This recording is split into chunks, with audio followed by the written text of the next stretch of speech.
আমাদের দাঁড়িপাল্লা, আমাদের দাঁড়িপাল্লা না, আমাদের দাঁড়িপাল্লা এই জাতির ন্যায় এবং ইনসাফ, উই ওয়ান্ট জাস্টিস যে স্লোগান উঠেছে, এই উই ওয়ান্ট জাস্টিসের ভিত্তিতে দাঁড়িপাল্লার বিজয় জনগণ নিশ্চিত করবে।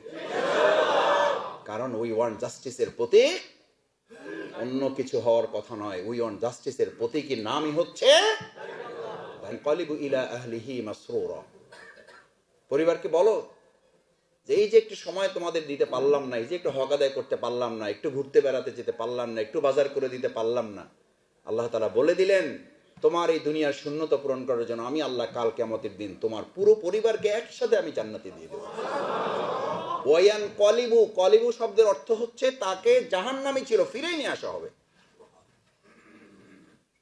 বাবা জান্নাতি হয়েছেন, সন্তান জান্নাতি হতে পারে নাই। সন্তান জান্নাতি হয়েছে, মা জান্নাতি হতে পারে নাই। মা জান্নাতি হয়েছে, কন্যা জান্নাতি হতে পারে নাই। কন্যা জান্নাতি হয়েছে, স্ত্রী জান্নাতি হতে পারে নাই। আল্লাহ বলবেন ওর কারণে ও জান্নাত অর্জন করতে গিয়ে ওর পরিবার সময় দিতে পারে নাই, ওর জাহান্নামী কারা কারা আছে যদি ও বলে, তাহলে আমি আল্লাহর প্রতি সন্তুষ্ট হয়ে ও যাকে যাকে বলবে তার পুরো গোষ্ঠী শুদ্ধ ওকে জান্নাতে আমি থাকার ব্যবস্থা করে দেব। আমি আমার পরিবারের দরজার গেটে, ডাইনিং এ, বেডরুমে এই আয়াতটা ওই যে ক্যালিগ্রাফি করে লাগানো আছে। কিছু বললে আমি বলে যে সি রাইট হ্যান্ড সাইড, এটার দিকে তাকাও। জান্নাতে থাকবা না একদিন একসাথে থাকবা? বলছে জান্নাতে থাকবো। তাহলে আমি গেলাম সাউন্ড। কয়দিন বাঁচবা? 100 বছর। 100 বছর বাঁচলে 60 বছর পর তো এমনি কে স্বামী কে স্ত্রী এটা জানাই তো আরেকজনের, যে আপনারা কিন্তু স্বামী স্ত্রী এটা মনে রাখেন, কারণ এটা কিন্তু মনেও থাকে না, বোঝারও উপায় থাকে না। তো 100 বছর বাইসে লাভই কি আপনার? স্বামীর খেদমতের জন্য একজন লাগে, স্ত্রীর খেদমতের জন্য একজন লাগে। ছেলে দেখে মাকে, বাবা দেখে ছেলেকে। সেই 100 বছরে আপনার কি লাভ হবে? আর আল্লাহ তাআলা বলেন আমার এই শপথ, আমার এই চুক্তি, আমার এই ওয়াদা আদায় করার জন্য যদি তোমরা সিদ্ধান্ত নাও, আমি আল্লাহ তাআলা তোমাদের দুনিয়ার কিছু শূন্যতা থাকলেও আমি কাল কিয়ামতে তোমাদেরকে হিসাব সহজ করব। ফাসাউফা ইউহাসাবু হিসাবান ইয়াসীরা। এটা বায়াতের আরেকটা গুরুত্বপূর্ণ মর্যাদা। ফাসাউফা ইউহাসাবু হিসাবান ইয়াসীরা, আমি তোমাদের হিসাব সহজ করব। আয়েশা সিদ্দিকা রাদিয়াল্লাহু তাআলা আনহা জানতে চাইলেন, ইয়া রাসূলুল্লাহ, হিসাব সহজ করার অর্থ কি? প্রশ্ন কম করা হবে, প্রশ্ন করে জবাব দিয়ে দেওয়া হবে, অথবা আগে প্রশ্নপত্র ফাঁস করে দেওয়া হবে? আয়েশা সিদ্দিকা রাদিয়াল্লাহু তাআলা আনহা বললেন, না, এর কোনোটাই না। আমি রাসূল করিম সাল্লাল্লাহু আলাইহি সাল্লামকে এই ব্যাপারে জিজ্ঞেস করেছি, আল্লাহ রাসূল সাল্লাল্লাহু আলাইহি সাল্লাম আমাকে জানালেন এর অর্থ হলো আল্লাহ সুবহানাহু ওয়া তাআলা তাকে কোনো কোশ্চেন করা ছাড়াই তাকে জান্নাতে দিবেন। আমল করে জান্নাতে যেতে চান কারা কারা? দেখি হাত জাগান। 2-3 জন জায়গায় মনে করছে কেউ যেহেতু জায়গায় দিচ্ছেন আমি বিপদে পড়ে কি লাভ।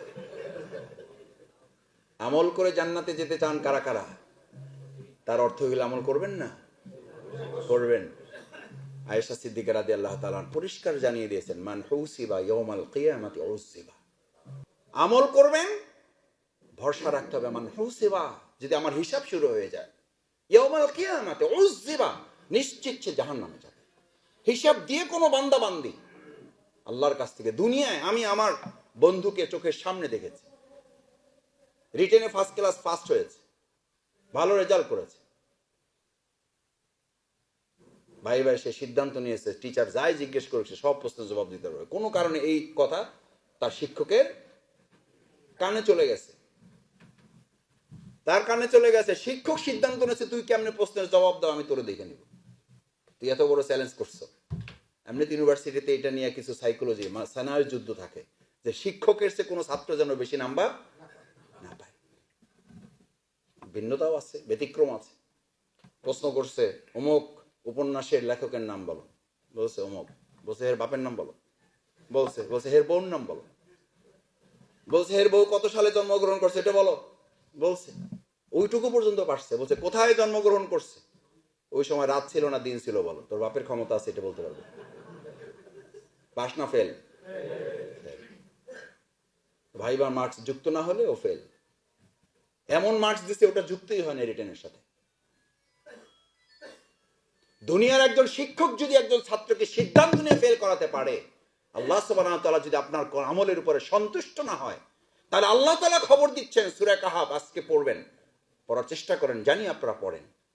বিশেষ করে গোটা জুমার দিনের যে কোনো একটা মুহূর্তে অথবা আসর থেকে মাগরিব সবচেয়ে উপযুক্ত সময়। গোটা কাহাব যদি নাও পড়তে পারেন আগের 10, নিচের শেষের 10, অন্তত 20 আয়াত আমরা তেলাওয়াত করবো ইনশাআল্লাহ। ওখানে আল্লাহ তাআলা ঘোষণা করছেন কুল হাল নুনাব্বিউকুম বিল আকসারিনা আমাল, বিল আকসারিনা আমাল, আমি আমলকারীদের খবর দিব কিন্তু ধ্বংসযোগ্য, ধ্বংসকারী। ও আমলও করছে, ও ধ্বংস হয়েছে, এই লোকের খবর দিব। খবর দিব মানে আপনার অনুমতি চাইছেন, আপনার অ্যাটেনশন ডেভেলপ করেছেন। আমরা যেমন জিজ্ঞেস করি না ভাই একটা কথা বলতে চাই, বলবো? তার মানে কি আপনার অনুমতি দিলে বলবো, নাহলে বলবো না? এটার অর্থ হলো আপনারা একটা ঘুমাই পড়ছিলেন, আপনাদের ঘুমটা কি করা? ভাঙানো। অথবা একটি ঝিমাই গেছিলেন, ঝিমানিটা ভাঙানো। কুল হাল নুনাব্বিউকুম বিল আকসারিনা আমাল, আমি কি এমন আমলকারী খবর দেব, আমলকারী কিন্তু ধ্বংসপ্রাপ্ত। তার মানে বোঝা যায় আমল করেও কেউ কেউ ধ্বংসপ্রাপ্ত। কার কথা? আল্লাহর কথা। ফালা নুকিমু লাহুম ইয়াওমাল কিয়ামাতি ওয়াজনা, তার আমল থাকবে কিন্তু মাপার কোনো মানদণ্ড স্থাপনই করা হবে না। তার মানে জীবনে তো সারা বছর ওয়াজ শুনি বিনা হিসেবে জান্নাত, আর আল্লাহ বলছেন ফালা নুকিমু লাহুম ইয়াওমাল কিয়ামাতি ওয়াজনা, তার এত আমল থাকবে কিন্তু আমলগুলো মাপার জন্য আমি কোনো মানদণ্ডই পাল্লাই স্থাপন করব না, দাড়ি পাল্লাই স্থাপন করব না। বাংলাদেশ জামাত ইসলামের দাড়িপাল্লা যারা কেড়ে নিয়েছেন, কাল কিয়ামতের দিন হইতে পারে আল্লাহর বদনসিব তোর কপালে মানদণ্ড দাড়িপাল্লা নাও যুক্ত পারে। আমাদের দাড়িপাল্লা, আমাদের দাড়িপাল্লা না, আমাদের দাড়িপাল্লা এই জাতির ন্যায় এবং ইনসাফ, উই ওয়ান্ট জাস্টিস যে স্লোগান উঠেছে, এই উই ওয়ান্ট জাস্টিসের ভিত্তিতে দাড়িপাল্লার বিজয় জনগণ নিশ্চিত করবে।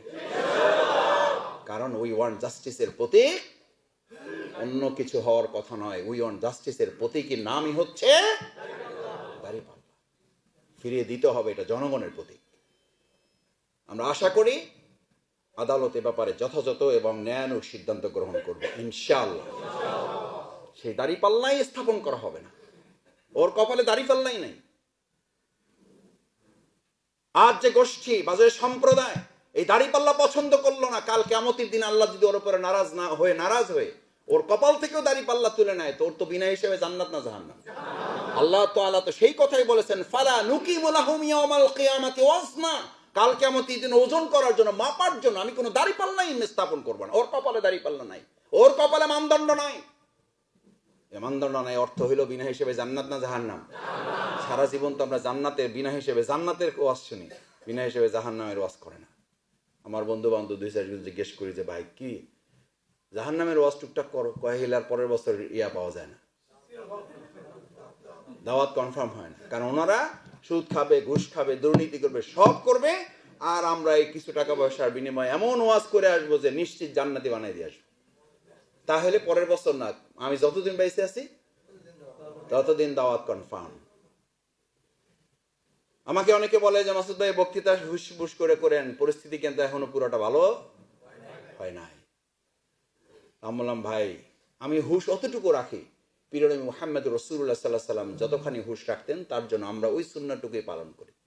রাসূল করিম সাল্লাল্লাহু আলাইহি ওয়াসাল্লামকে ওই জামানার কাফির মুশরিকরা, বেঈমানরা আলামিন ডাকতো, কিন্তু ওই আলামিনই যখন বলতো এখানে মানুষের রাজত্ব রেখে আমরা আল্লাহর রাজত্ব করব, তারাই আল্লাহ রাসূলকে পাথর মেরেছিল। আর তুমি শফিকুল ইসলাম মাসুদ কোন দেশ থেকে, কোন পৃথিবী থেকে এসেছো? তুমি সেই আল্লাহ রাসূল সাল্লাল্লাহু আলাইহি ওয়াসাল্লামের কথা বলবা আর পৃথিবীর সবাই তোমাকে সালাম করবে, তার অর্থ তুমি ইসলামের কথাটা বলতে পারো নাই। শফিকুল ইসলাম মাসুদদেরকে, আব্দুর রহিম আব্দুল জব্বারদেরকে এই সমস্ত দুনিয়ার ভয় দেখিয়ে কোনো লাভ হবে না। আমরা দুনিয়ার মানুষের ভালোবাসার কাঙাল নই, আমরা কার ভালোবাসার কাঙাল? সে আল্লাহর ভালোবাসার জন্যই তো আল্লাহ তাআলা বলেছেন লাকাদ রাদিয়াল্লাহু আনিল মুমিনিন ইয বাইউনাকা তাহতাশ শাজারা। তাহলে ভালোবাসার কাঙাল যদি হন তাহলে বায়াতবদ্ধ হবেন না কেন? এটা তো বায়াতের তাৎপর্য। লাকাদ রাদিয়াল্লাহু, আল্লাহ অবশ্যই তার উপরে সন্তুষ্ট, তাকে ভালোবাসবেন, তার প্রতি সন্তুষ্ট থাকবেন। গোটা পৃথিবী তার বিপক্ষে, আপনার স্ত্রীও যদি বিপক্ষে থাকে, ডোন্ট কেয়ার দেয়ার। তার মানে আজকে যাই পরিবারে লড়াই শুরু, বলে দেবেন যে মাসুদ ভাই বলে দিয়েছে কোরআনে আয়াত, আল্লাহ মাফ করুন, আমার আসামি বানায়েন না। কারণ পরিবার তো আমরাও চালাই না, ভেঙে ছিঁড়ে খানখান হয়ে গেছে। আলহামদুলিল্লাহ ইসলামপন্থীদের পরিবারে আল্লাহ বারাকা দিয়েছেন, আর ইসলামের বিরোধী করে যারা নারী প্রগতি, সমাজ প্রগতি, উন্নয়নের নামে চলে, ওদের পরিবার আল্লাহ খান খান করে দিয়েছে। ওরা ভালোবাসা বিক্রি করে বেড়ায়, আর আমরা ভালোবাসা ক্রয় করে আমাদের সমাজ এবং রাষ্ট্রে এটা বিতরণ করে বেড়াই। কারণ আমরা ভালোবাসা দোকান থেকে কিনি না, আমরা ভালোবাসা আরশে আজিম থেকে পাওয়ার চেষ্টা করি। যদি কেউ চায় সে আল্লাহর সাথে কথা বলবে, যদি কেউ চায় সে আল্লাহর সাথে কথা বলবে, তাহলে সে যেন নামাজে দাঁড়ায়। কোথায় দাঁড়ায়? আপনার যদি মন বলে যে আমি একটু আল্লাহর সাথে কথা বলতে চাই, দাঁড়াই যান। রাসূল করিম সাল্লাল্লাহু আলাইহি ওয়াসাল্লাম সেই জন্য বলছেন আসসালাতু আইনুজ যিকির। এটা আমার অন্তরকে প্রশান্তি করে দেয়। আমার আল্লাহর সাথে কথা হয়ে গেলে দুনিয়ার আর কারোর সাথে কথা হইলেও কোনো যায় আসে না, না হইলেও কিছু। কিন্তু আপনার তো মেজাজ খারাপ, তো মেজাজ খারাপ তো হবেই, কারণ সালাতের সাথে তো আমাদের সম্পর্ক নেই। 5 ওয়াক্ত তুই কোনো রকম টাইনে টুনে পড়ি, যাই সবার আগে, মানে যাই সবাই শেষে, বের হই সবাই আগে, দৌড়ের উপর থাকি, নাই সুন্নাত নাই নফল। অথচ রাসূল করিম সাল্লাল্লাহু আলাইহি ওয়াসাল্লাম যে কোনো সমস্যার সমাধান, এটা ছিল তার অ্যান্টিবায়োটিক। আর সালাত ইজ এ অ্যাবসলিউট অ্যান্টিবায়োটিক। এটা হলো অন্তরের সমস্ত রোগ দূর করার এটা একটা অ্যান্টিবায়োটিক। অসুস্থতা লাগতেছে, মন খারাপ লাগছে, অস্থির লাগতেছে, উদ্বেগ লাগতেছে, উৎকণ্ঠা লাগতেছে, সমস্যার কোনো সমাধানের রাস্তা পাচ্ছেন না, সে যেন আল্লাহর সাথে কথা বলতে চাইলো সে নামাজে দাঁড়ায় যান। তার সাথে কার কথা হচ্ছে? আল্লাহর কথা হচ্ছে। আচ্ছা, এবার যদি কেউ চায় যে আমি আল্লাহর সাথে কথা বলবো না, আল্লাহ আমার সাথে কথা বলুক, সুবহানাল্লাহ, তাহলে সে যেন কোরআন তেলাওয়াত করতে বসে যায়। কে কথা বলবে এবার আপনার সাথে? আল্লাহু আকবার। আপনি এটা চান? চান আল্লাহ আপনার সাথে কথা বলুক? তাহলে তেলাওয়াত মাসে অন্তত 10 দিন আমরা করবো ইনশাআল্লাহ। কয়দিন? 30 দিন করলেও হবে না। মরহুম প্রফেসর নাজির আহমেদ ভাইয়ের একটা কথা আছে, এই কথাটা এইবার ফলছে 36 জুলাই। মাস কত দিনে? 36 দিনে মাস। মরহুম নাজির ভাই তখন বলতেন, আমরা বুঝতাম না, বলছে মাসে 30 দিন কোরআন পড়লে হবে না, মাসে 36 দিন কোরআন পড়তে হবে। আমরা তখন স্লিপ দিতাম যে এইটা কি কইলেন আপনি? তার অর্থ হইলো কোন কোন দিন 2 বার 3 বার 4 বার পড়বা, তাহাজ্জুদে পড়বা কোরআন। ওয়ারাত্তিলিল কুরআন তারতিলা ফাতাহাজ্জাদ বিহি নাফিলাতাল লাক। মুহাম্মদ রাসূলুল্লাহ সাল্লাল্লাহু আলাইহি ওয়াসাল্লাম তাহাজ্জুদকে 3 ভাগে ভাগ করেছেন, সালাত, তেলাওয়াত, দোয়া। আপনি তো উঠে কোন রকম উজু গোসল করে 2 রাকাত পড়ে সাথে যে বেতের বাকি রাখছেন, ওইটাই তো টাইম পান না। 3 ভাগ করবেন কখন? রাসূল করিম সাল্লাল্লাহু আলাইহি ওয়াসাল্লাম 3 ভাগে বিভক্ত করেছেন। সালাত আদায় করেছেন, তেলাওয়াত করেছেন গভীর মনোযোগের সাথে, ওয়ারাত্তিলিল কুরআন তারতিলা, বুঝি বুঝি, রয়ে রয়ে, শোয়ে শোয়ে, উপলব্ধি করে করে এমন ভাবে পড়তেন যে আগে নাজিল হয় না, এই এখন নাজিল হচ্ছে। সময় যেহেতু শেষ, এই জন্য আর কথা বাড়াচ্ছি না। নফসে মুতমাইন্নায় যাওয়ার জন্য রোকন হওয়া বাদ দেন, মাথা থেকে ফেলে দেন, কিন্তু আপনার নিজের বাঁচার প্রয়োজনে, জান্নাতের প্রয়োজনে, সন্তুষ্টির প্রয়োজনে, বিনা হিসাবের প্রয়োজনে, সহজ জীবনের প্রয়োজনে, দুনিয়ায় সফলতার প্রয়োজনে, কদ আফলাহা মান যাক্কাহা ওয়া কদ খাবা মান দাসসাহা, আপনি পরিশুদ্ধ হলে সফল হবেন। শুধু এই কথাটাই শেষ নয়, আপনি সফল হওয়ার জন্য পরিশুদ্ধ হবেন না, না হলে আপনি ধ্বংসপ্রাপ্ত হবেন।